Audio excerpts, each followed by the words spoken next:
नमस्कार व्यूअर्स, और आप सब लोग कैसे हैं। आशा करती हूँ आप सब लोग अच्छे होंगे, स्वस्थ होंगे और मेरा शिव पुराण का पाठ अवश्य सुनते होंगे।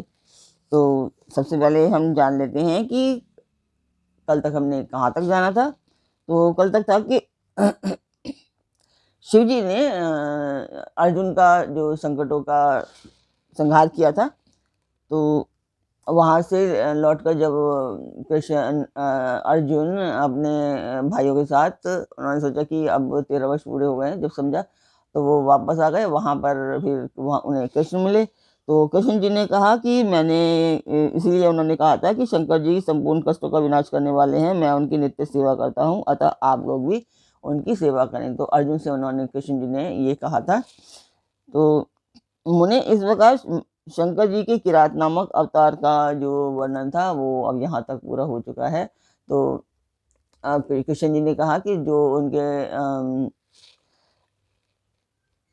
शिव की जो कथा सुनता है, सुनाता है, उसकी सारी मनोकामनाएं पूर्ण हो जाती हैं।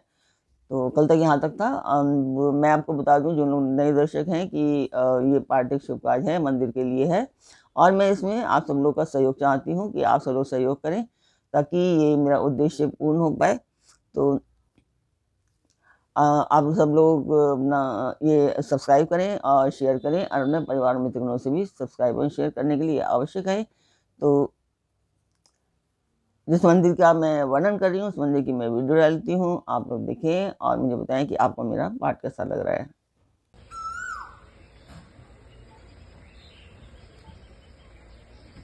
तो मंदिर की वीडियो आपने देखी, आपको मेरा पाठ कैसा लगता है कमेंट बॉक्स में मुझे अवश्य बताएं। तो अब हम चलते हैं आज के पाठ पर। स्वागत करती हूँ मैं आप सभी का अपने इस कार्यक्रम शिव पुराण में। आज शत्रुयुद्ध संहिता का आखिरी भाग है। तो ये आज के जो आप पाठ में सुनेंगे, शिव जी के 12 ज्योतिर्लिंग अवतारों का सविस्तार वर्णन है आज। और फिर कल से हम शुरू करेंगे कोटि रुद्र संहिता।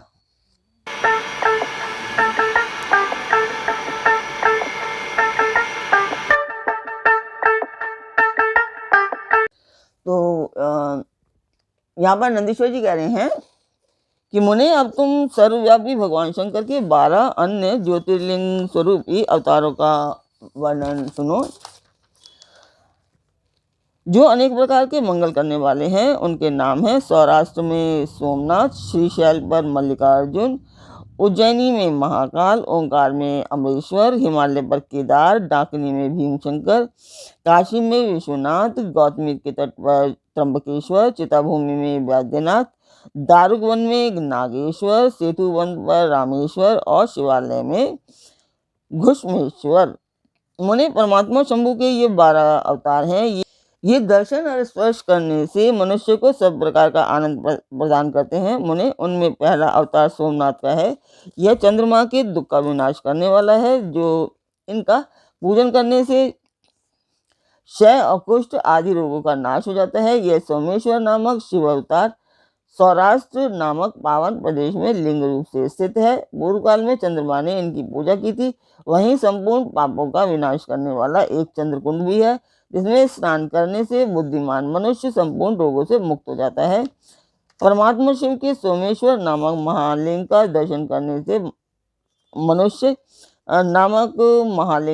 करने से मनुष्य पाप से छूट जाता है और उसे भोग और मोक्ष सुलभ हो जाते हैं। तात शंकर जी का मल्लिकार्जुन नामक दूसरा अवतार श्रीशैल पर हुआ। वह भक्तों को अभीष्ट फल प्रदान करने वाला है। मुने, भगवान शिव प्रसन्नता पूर्वक अपने निवासभूत कैलाश गिरी से लिंग रूप में श्रीशैल पर पधारे हैं। पुत्र प्राप्ति के लिए इनकी स्तुति की जाती है। मुने, यह जो दूसरा ज्योतिर्लिंग है, वह दर्शन और पूजन करने से वहाँ सुख कारक होता है और अंत में मुक्ति भी प्रदान कर देता है। इसमें तनिक भी संशय नहीं है। तात शंकर जी का महाकाल नामक तीसरा अवतार उज्जैनी नगर में हुआ। वह अपने भक्तों की रक्षा करने वाला है। एक बार रतनमाल निवासी दूषण नामक असुर, जो वैदिक धर्म का विनाशक, विप्रद्रोही तथा सब कुछ नष्ट करने वाला था, उज्जैनी में जा पहुंचा। तब वेद नामक ब्राह्मण ने पुत्र के वेद नामक ब्राह्मण के पुत्र ने शिव जी का ध्यान किया। फिर तो शंकर जी ने तुरंत ही प्रकट होकर हुंकार द्वारा उस असुर को भस्म कर दिया।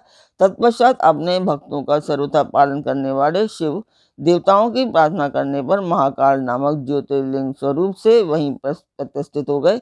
इन महाकाल नामक लिंग का प्रयत्न पूर्वक दर्शन और पूजन करने से मनुष्य की सारी कामनाएं पूर्ण हो जाती हैं और अंत में उसे परम गति प्राप्त होती है। परम आत्मबल से संपन्न परमेश्वर शंभु ने भक्तों को अभीष्ट फल प्रदान करने वाला ओंकार नामक चौथा अवतार धारण किया।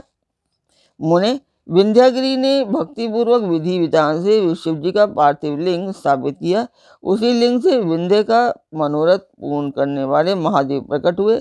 तब देवताओं के प्रार्थना करने पर भुक्ति मुक्ति के प्रदाता भक्तवत्सल लिंग रूपी शंकर वहां 2 रूपों में भक्त हो गए। मुनीश्वर उनमें एक भाग ओंकार से ओंकारेश्वर नामक उत्तम लिंग के रूप में प्रतिष्ठित हुआ और दूसरा पार्थिव लिंग परमेश्वर नाम से प्रसिद्ध हुआ। मुने इन दोनों में जिस किसी का भी दर्शन पूजन किया जाए उसे भक्तों की अभिलाषा पूर्ण करने वाला समझना चाहिए। महामुने इस प्रकार मैंने तुम्हें इन दोनों महादिव्य ज्योतिर्लिंगों का वर्णन सुना दिया। परमात्मा शिव के 5वें अवतार का नाम है केदारेश। वह केदार में ज्योतिर्लिंग रूप से स्थित है। मुने वहाँ श्रीहरि के जो नर नारायण नामक अवतार हैं उनके प्रार्थना करने पर शिव जी हिमगिरी के केदार शिखर पर स्थित हो गए। वे दोनों उस केदारेश्वर लिंग की नित्य पूजा करते हैं। वहाँ शंभु दर्शन और पूजन करने वाले भक्तों को अभीष्ट प्रदान करते हैं। तात सर्वेश्वर होते हुए भी शिव इस खंड के विशेष रूप से स्वामी हैं। शिव जी का यह अवतार संपूर्ण अभिष्टों को प्रदान करने वाला है। महाप्रभु शंभु के 6ठे अवतार का नाम भीमशंकर है। इस अवतार में उन्होंने बड़ी बड़ी लीलाएं की हैं और भीमासुर का विनाश किया है। कामरूप देश के अधिपति राजा सुदक्षिण शिव जी के भक्त थे। भीमासुर उन्हें पीड़ित कर रहा था। तब शंकर जी ने अपने भक्त को दुख देने वाले उस अद्भुत असुर का वध करके उन्हें उनकी रक्षा की। फिर राजा सुदक्षिण के प्रार्थना करने पर स्वयं शंकर जी डाकिनी में भीमशंकर नामक ज्योतिर्लिंग स्वरूप से स्थित हो गए। मुने जो समस्त ब्रह्मांड स्वरूप तथा भोग मोक्ष का प्रदाता है वह विश्वेश्वर नामक 7वां अवतार काशी में हुआ। मुक्तिदाता सिद्ध स्वरूप स्वयं भगवान शंकर अपनी पूरी काशी में ज्योतिर्लिंग रूप में स्थित हैं। विष्णु आदि सभी देवता कैलाशपति शिव और भैरव नित्य उनकी पूजा करते हैं। जो काशी विश्वनाथ के भक्त हैं और नित्य उनके नामों का जप करते रहते हैं वे कर्मों से निर्लिप्त होकर कैवल्य पद के भागी होते हैं। चंद्रकेश्वर शिव का जो त्र्यंबक नामक 8वां अवतार है वह गौतम ऋषि के प्रार्थना करने पर गौतमी नदी के तट पर प्रकट हुआ। गौतम की प्रार्थना से उन मुनि को प्रसन्न करने के लिए शंकर जी प्रेम पूर्वक ज्योतिर्लिंग स्वरूप से वहां अचल होकर स्थित हो गए। अहो उन महेश्वर का दर्शन और स्पर्श करने से सारी कामनाएं सिद्ध हो जाती हैं। तत्पश्चात मुक्ति भी मिल जाती है। शिव जी के अनुग्रह से शंकर प्रिया परम पावनी गंगा गौतम के स्नेहवश वहाँ गौतमी नाम से प्रवाहित हुई। उनमें नवा अवतार वैद्यनाथ नाम से प्रसिद्ध है। इस अवतार में बहुत सी विचित्र लीलाएं करने वाले भगवान शंकर रावण के लिए आविर्भूत हुए थे। उस समय रावण द्वारा अपने लाए जाने को ही कारण मानकर महेश्वर ज्योतिर्लिंग स्वरूप से चिताभूमि में प्रतिष्ठित हो गए। उस समय से वे त्रिलोकी में वैद्यनाथेश्वर नाम से प्रसिद्ध हुए। वे भक्तिपूर्वक दर्शन और पूजन करने वाले को भोग मोक्ष के प्रदाता हैं। मुने जो लोग इन वैद्यनाथेश्वर शिव के महात्म्य को पढ़ते और सुनते हैं उन्हें ये भक्ति मुक्ति का भागी बना देता है। 10वां नागेश्वर अवतार कहलाता है। यह अपने भक्तों की रक्षा के लिए प्रादुर्भूत हुआ था। यह सदा दुष्टों को दंड देता रहता है। इस अवतार में शिव जी ने दारुक नामक राक्षस को जो धर्मघाती था मारकर वैश्यों के स्वामी अपने सुप्रिया नामक भक्त की रक्षा की थी। तत्पश्चात बहुत सी लीलाएं करने वाले वे परात्पर प्रभु शंभु लोकों का उपकार करने के लिए अंबिका सहित ज्योतिर्लिंग स्वरूप से स्थित हो गए। मुने नागेश्वर नामक उस शिवलिंग का दर्शन तथा अर्चन करने से राशि के राशि महान पातक तुरंत विनष्ट हो जाते हैं। मुने, शिव जी का 11वां अवतार रामेश्वर अवतार कहलाता है। वह रामचंद्र का प्रिय करने वाला है।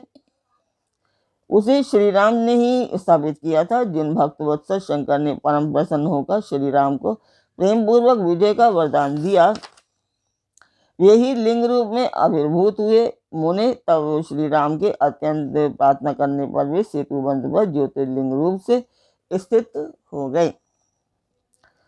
तो ये रामेश्वर की बात कर रहे हैं यहाँ पर। उस समय श्री राम ने उनकी भली भांति सेवा पूजा की। रामेश्वर की अद्भुत महिमा की भूतल पर किसी से तुलना नहीं की जा सकती।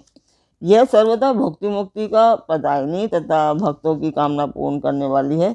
जो मनुष्य सद्भक्ति पूर्वक रामेश्वर लिंग को गंगा जल से स्नान कराएगा, वह जीवन मुक्त ही है। वह इस लोक में जो देवताओं के लिए भी दुर्लभ है, ऐसे संपूर्ण भोगों को भोगने के पश्चात परम ज्ञान को प्राप्त होगा। फिर उसे कैवल्य मोक्ष मिल जाएगा। घुष्मेश्वर अवतार शंकर जी का 12वां अवतार है। वह नाना प्रकार की लीलाओं का कर्ता, भक्तवत्सल तथा घुष्मा को आनंद देने वाला है। मुने, घुष्मा का प्रिय करने के लिए भगवान शंकर दक्षिण दिशा में स्थित देवशील के निकटवर्ती एक सरोवर में प्रकट हुए। मुने, घुष्मा के पुत्र को सुदय ने मार डाला था। उसे जीवित करने के लिए घुष्मा ने शिव जी की आराधना की। तब उनकी भक्ति से संतुष्ट होकर भक्तवत्सल शंभु ने उनके पुत्र को बचा लिया। तदनंतर कामनाओं के पूरक शंभु घुष्मा की प्रार्थना से उस तड़ाग में ज्योतिर्लिंग रूप से स्थित हो गए। उस समय उनका नाम घुष्मेश्वर हुआ। जो मनुष्य उस शिवलिंग का भक्ति दर्शन और पूजन करता है, वह इस लोक में संपूर्ण सुखों को भोगकर अंत में मुक्ति लाभ पाता है। सनत कुमार जी, इस प्रकार मैंने तुमसे इस 12 दिव्य ज्योतिर्लिंगों का वर्णन किया। वे सभी भोग और मोक्ष के प्रदाता हैं। जो मनुष्य ज्योतिर्लिंग की इस कथा को पढ़ता अथवा सुनता है, वह संपूर्ण पापों से मुक्त हो जाता है तथा भोग मोक्ष को प्राप्त करता है।